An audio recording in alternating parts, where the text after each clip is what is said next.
안녕하십니까. 서울 여의도 정치권에서 나오는 깊숙한 얘기들을 정리해서 또 취재를 해서 보내드리는 정가뒷담화 8월 17일 인사드립니다. 조국에 대한 사면 미스터리 여전히 풀리지 않고 있죠. 자, 왜 과연 이재명은 큰 부담을 안으면서 조국을 사면하고 또 복권까지 시켰을까? 아니면은 시킬 수밖에 없었을까? 자, 그 문제입니다. 어느 정도 미스터리가 풀리는 느낌입니다. 뭐냐 하면은 보이지 않는 손이 작동을 했다. 작동을 했는데 그 보이지 않는 손이 작동을 한 이유가 있다. 뭐냐? 이재명 다음 좌파 정권에서 좌파 정권을 이어가기 위한 인물로 조국을 낙점을 했다. 그리고 지금 대선이 정상적으로 실시가 되면은 5년 후지만은 그 전에 조기 대선이 치러질 가능성도 상당히 있죠. 재판이 속행되든가 하면은.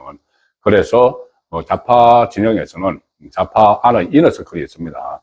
실제로 좌파의 대주주가 되는 그 그룹에서, 그 세력에서 조국을 언제든 투입할 수 있는, 차기 대선에 투입할 수 있는 인물로 낙점을 하고, 그렇게 하려면은 사면이 되고 복권을 해야 되니까 이재명을 강하게 압박을 해서 결국 이재명이 거기에 굴복을 했다. 자, 그런 시나리오입니다. 좀 구체적으로 그런 정황들도 좀 취재가 되고 있습니다. 일단 조국 사면에 대한 미스터리가 하나 풀리는 느낌인데, 조국을 지금 사면을 하게 되면은 지방선거를 앞두고 이재명에게 엄청난 부담이 되죠. 이재명이 갓 권력을 잡고 나가기 시작을 했는데, 미래 권력 같은 그런 의미가 있는 조국이 뜨면은, 좌파 진영 안에서 미래 권력입니다. 그 조국이 뜨면은 이재명은 가라앉을 수밖에 없죠. 상당히 부담이 됩니다. 또 지방선거에서 이 조국당이 후보를 내고, 특히 다른 데서야 수도권이나 이런 데서는 연합공천을 한다고 하지만은 조국당이 지난번 총선에서 민주당을 정당 투표에서 앞서버린 호남 또는 부산에서 독자적인 후보를 내서 민주당과 겨루게 되면은 민주당이 상당히 불리한 상황이 되죠. 자, 그렇기 때문에 조국을 사면을 하지 않을 것이다. 이런 관측이 많았는데 결과적으로 사면뿐이 아니고 복권까지 시켰습니다. 자, 그러면 그 이유가 도대체 뭐냐? 지금까지 크게 그 두 가지 갈래로 해석이 가능했었죠. 어쨌든 이재명이 울며 겨자 먹기로 사면 복권을 할 수밖에 없었는데, 그 속사정이 하나는 일종의 거래설이었습니다. 딜을 했다. 최강욱이 저번에 그런 이야기를 했죠. 최강욱 전 민주당 의원이 이번에 조국하고 같이 사면 복권이 됐습니다. 최강욱은 조국 아들을 최강욱 본인이 있는 로펌에 허위로 인턴을 한 것처럼 속여서 증명서를 발급해준 그 혐의로 최강욱도 이원적을 박탈당하는 형을 받았죠. 그 최강욱이 그때 이재명 정권이 들어서고 나서 그런 이야기를 했습니다. 이재명이 집권을 하게 되면은 조국을 초단기간에 사면을 해주기로 했다. 약속을 했다. 이런 이야기를 했죠. 그래서 그러면 왜 사면을 해주기로 약속을 했느냐? 사면해주는 대신 이재명이 정권을 잡으면은 조국을 빨리 사면을 해주는 대신 조국이 대선에 조국당에서 후보를 내지 않는다. 만약에 후보를 내면은 조국당 후보가 이재명의 표를 잠식을 할 것이기 때문에, 호남을 비롯해서 부산이나 이런 곳에서, 그래서 후보를 내지 않는 대신 조국을 사면을 해주기로 밀약을 맺었다. 자, 이런 가설이 하나 있었습니다. 시나리오죠.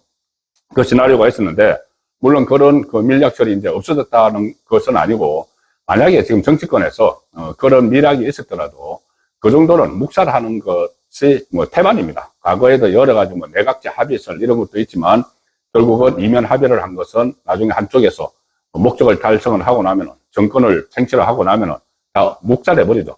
자, 묵살을 해도 되는데 왜 결국은 사면 복권을 할 수밖에 없었을까? 여기서 나오는 것이 바로 보이지 않는 손의 작동입니다. 보이지 않는 손이 작동을 해서 지금 조국은 사면 복권이 됐고, 당장 지금 조국당이 당대표로 복귀하는 그 채비까지 지금 갖추고 있죠. 자, 이런 것을 다 염두에 두고 보이지 않는 손이 작동을 했는데, 자, 처음에는 이재명이 조국을 사면하지 않으려는 그런 움직임을 보였습니다.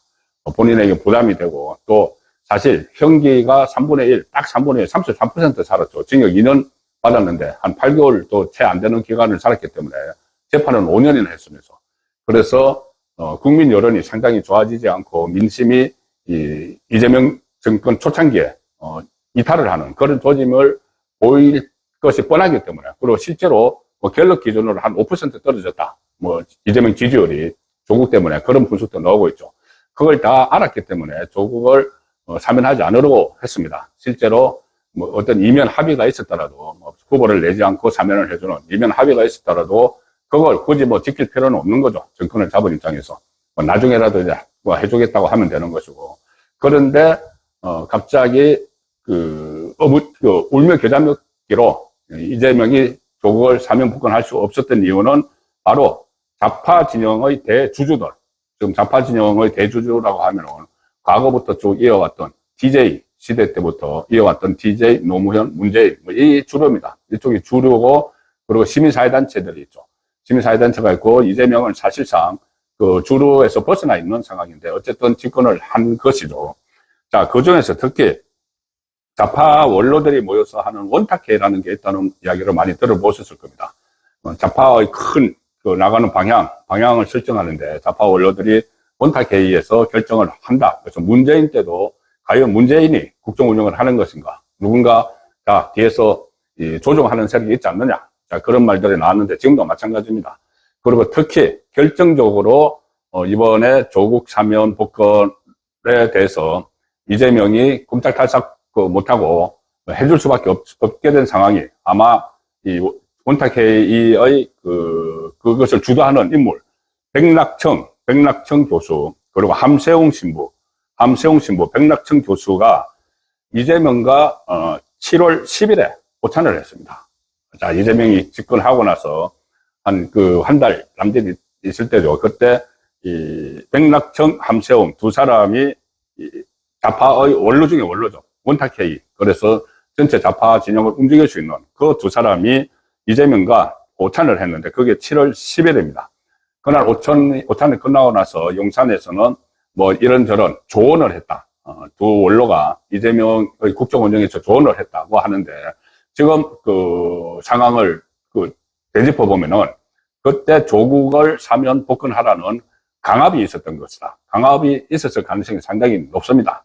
그때 그러고 나서 이재명과 백낙청, 함세웅의 오찬이 7월 10일에 있었는데, 그 이후에 좌파 단체들이 일제히 나서가지고 조국을 사면을 해야 된다는 성명서, 탄원서, 온갖 것을 다 했습니다. 연판장도 돌리고 다 했습니다.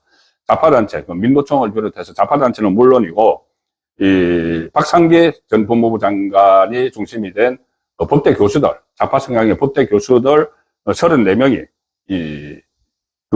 탄원서를 냈고, 국회의장, 민주당 출신 국회의장들 6명 다 탄원서를 냈고, 그리고 민주당 안의 친명, 그리고 친명의 정성호까지 탄원서를 막 냈죠.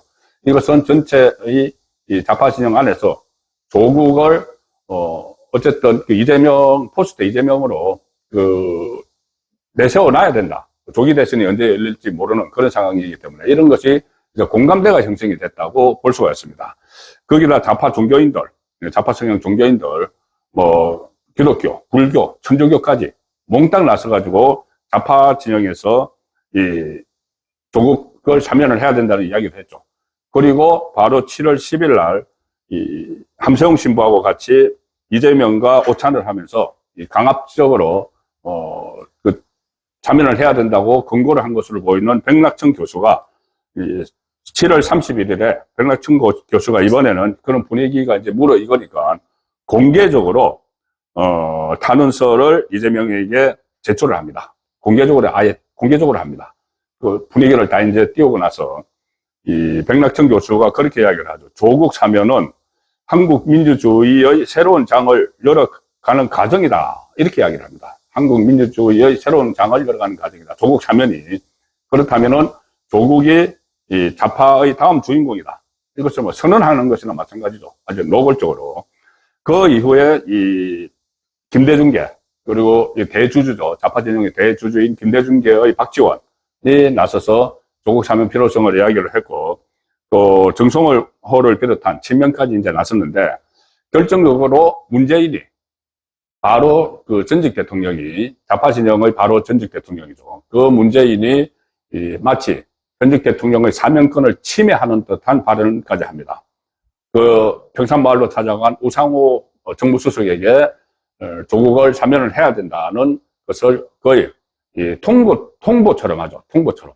자, 그래서 마지막에 종지부를 찍는, 압박의 종지부를 찍는 게 문제인. 제일 처음에 물꼬를 튼 것이 좌파의 그 원탁회의를 원로, 백락청, 함세웅. 자, 이렇게 됩니다. 그래서 결국은 이 보이지 않는 손이 작동을 해서 이재명을 이쪽에 굴복을 시킨 거죠. 그래서 이재명이 거의 굴복한 상태에서 사면, 복권을 울며 겨자 먹기로 할 수밖에 없는 상황인데, 자, 왜 이 보이지 않는 손, 좌파의 원로들은, 조국을 그렇게까지 해서 국민 여론이 좋지 않은데도 그것을 불구하고 조국에게 사면 복권을 해서 날개를 달아주려 했을까? 면죄부를 주려 했을까? 바로 이재명의 불안한 정권 때문이다. 이재명 정권의 불안성 때문이죠. 불안성. 사실 불안하죠.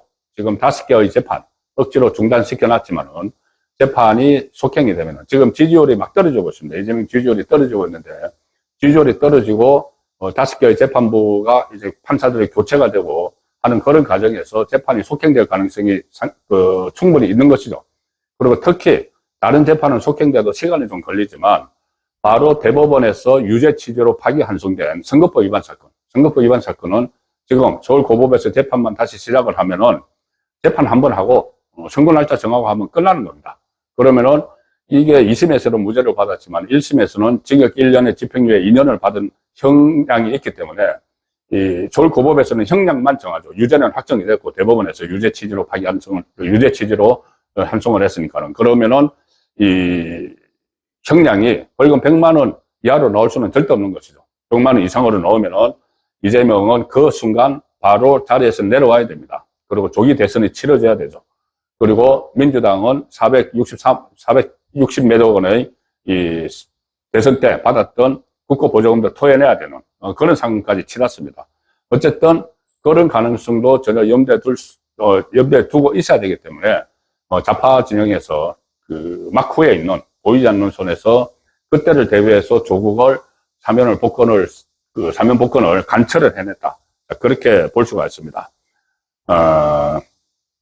그리고 뭐 구속 전에 어쨌든 조국은 갤럽 조사에서 자기 대권 주자 그때 뭐 7% 지지율 7%까지 받은 적도 있었죠. 그래서 지금 다른 주자들이 없습니다. 이재명이 일극 체제를 하면서 모두 다 지금 존재감이 미미해졌고 그전에 뭐 김동연, 김경수 해도 그 이재명과 대선 후보 경선할 때 한 자릿수 또 그 뭐 5%, 2% 이렇게 지지율을 받았죠. 그래서 존재감이 아예 없어졌고 그 다음에 뭐 포스트 이재명이라고 해봤자 김민석, 정청래 뭐 이런 사람들인데 그 사람들이 지금 어떻게 뭐 대통령감이라고 누가 생각을 합니까?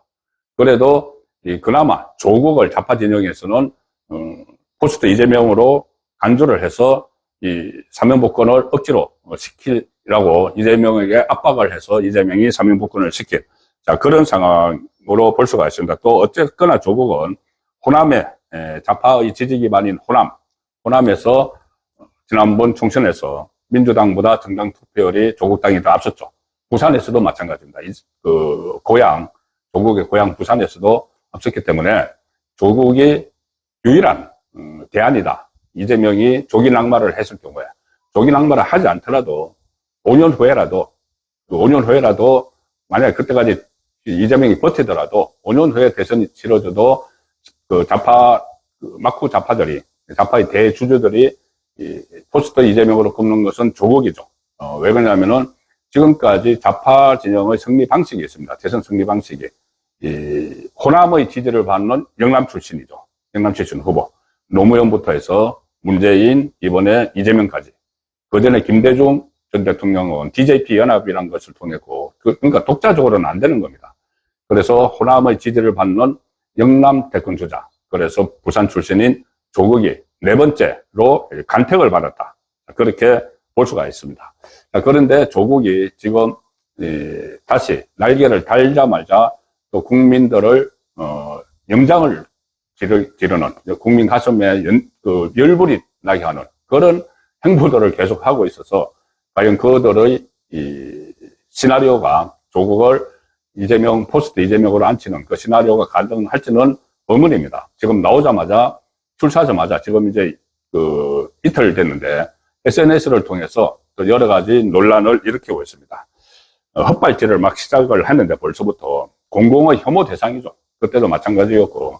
자, 가령 예를 들어서 출소를 하면서 뭐 인사말을 메시지를 한다고 국민에 대한 사과는 전혀 없었고, 문재인, 그리고 이재명 그 자기를 사면해준 사면권자인 이재명에 대해서 무한한 감사를 표시를 하고, 문재인을 비롯해서 종교계 단원서를 내준 사람들에게 또 감사하다 뭐 이런 이야기를 하고, 국민에 대한 사과나 이런 것은 단 한마디도 없었습니다. 그리고 지금 SNS를 또 시작을 했는데 여러 가지 우라통이 터지게 하는 그런 내용들이 또 들어가기 시작을 했습니다. 조민 씨도 지금 SNS를 하기 시작을 했죠. 자, 조국 씨가 출소한 날 오후에 가족 식사다 이렇게 하면서 SNS에 또 글을 올렸습니다. 찌개가 7초 동안, 짧은 영상인데 찌개가 폴폴 끓는 그 영상을 올렸습니다.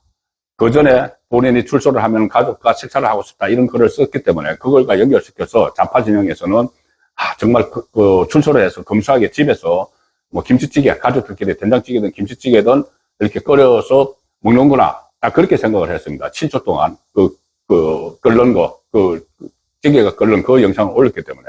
그런데 네티즌들이 그 주변에 놓인 종이 같은 것들, 랩킨 같은 것을 추적을 해보니까 그게 아니고 가족 집에서 조촐하게 찌개를 끓인 게 아니고 서울 강남의 유명 한우 고깃집, 미쉐린에 들어가 있는 서울 강남의 유명 한우 고깃집의 후식 메뉴다.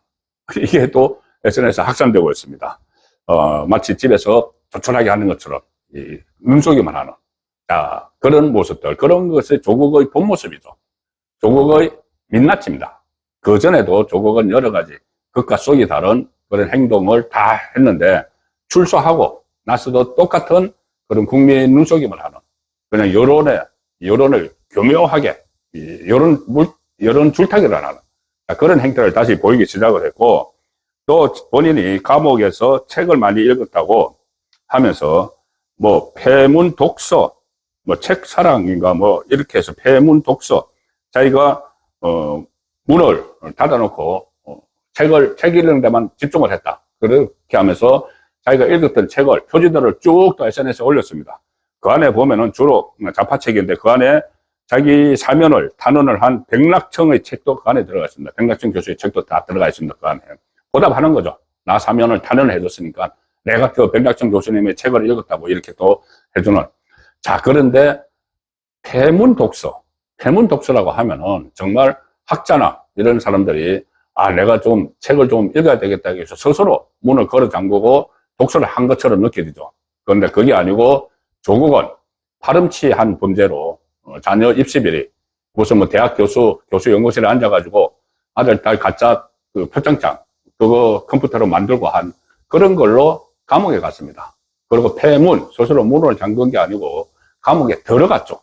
그런데 이런 식으로 지금 SNS를 한 지 지금 이틀 만에 또 여러 가지 논란들을 일으키고 있으니 과연 조국이 좌파 언론들이 원하는 것처럼 포스트 이재명이 될 수 있을지 그 부분은 굉장히 불확실하다. 네, 그런 내용까지 오늘 정리를 해서 보내드리겠습니다. 네, 정가 뒷담화였습니다.